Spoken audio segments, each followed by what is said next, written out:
Roosevelt admire l'antinazisme forcené de Churchill depuis longtemps. Les deux hommes partagent le même goût pour les affaires maritimes. En 1917, Roosevelt a même été sous-secrétaire d'État à la marine. Après son élection, Roosevelt est resté en contact avec Churchill. Les deux hommes ont entamé une correspondance, Churchill signant ses courriers d'un marin vétéran.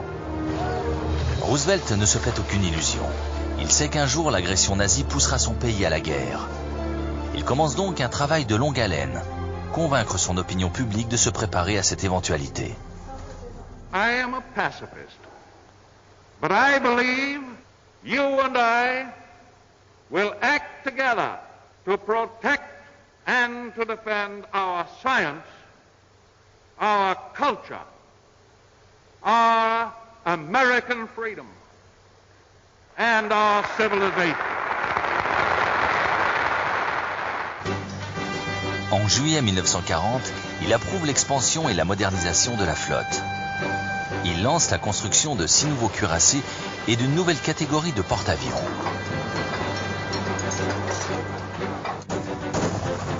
Dans les mois qui suivent, le Congrès accepte que la Garde nationale et d'autres unités de réserve soient mobilisées pendant un an.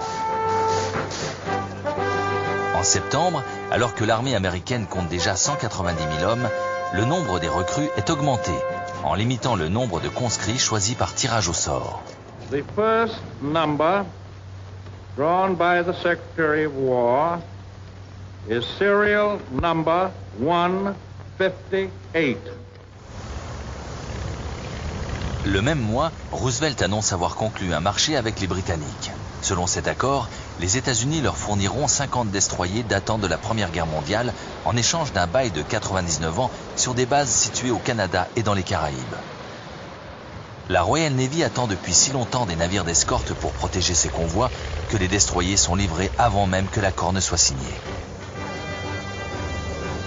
Mais la meilleure preuve que Roosevelt a réussi à convaincre ses concitoyens intervient en novembre 1940. Il est réélu à la présidence en battant le candidat isolationniste Wendell Willkie par 27 millions de voix contre 22 à son challenger. Au début de l'année 1941, Roosevelt s'adresse à la nation américaine. Il expose à ses compatriotes les 4 libertés fondamentales pour lesquelles la Grande-Bretagne lutte. Pouvoir s'exprimer et pratiquer le culte de son choix, être libéré du besoin et de la terreur. Pour préserver ça, les États-Unis doivent devenir l'arsenal de la démocratie. En d'autres termes, ils doivent armer la Grande-Bretagne. We shall send you in ever increasing numbers, ships, planes, tanks, guns. That is our purpose and our pledge. Certains Américains sont bien loin d'être du même avis. L'un des plus influents est l'ambassadeur américain à Londres, Joseph Kennedy, père du futur président des États-Unis, John Fitzgerald Kennedy. C'est un homme d'affaires de Boston. D'origine irlandaise, il a bâti sa fortune en faisant du trafic d'alcool pendant la Prohibition. Kennedy hait les Anglais et ne rate aucune occasion d'annoncer qu'ils ne tarderont pas à se rendre. Mais la véhémence de l'ambassadeur est largement contrebalancée par l'admiration grandissante des Américains pour la bravoure du peuple britannique.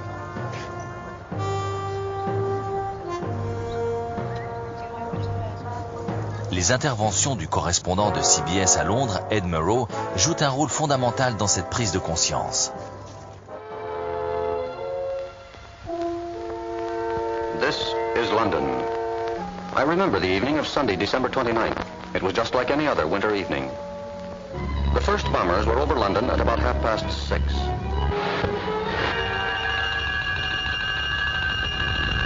Soon the fires hissed from the top-story windows.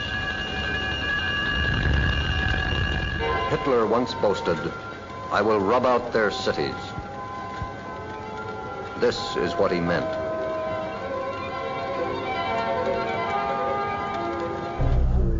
Au mois de janvier 1941, fort de sa réélection, Roosevelt présente ce que l'on appellera la loi pré-bail.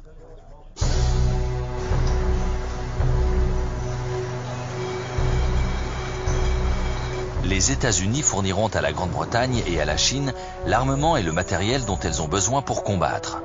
Le paiement est différé.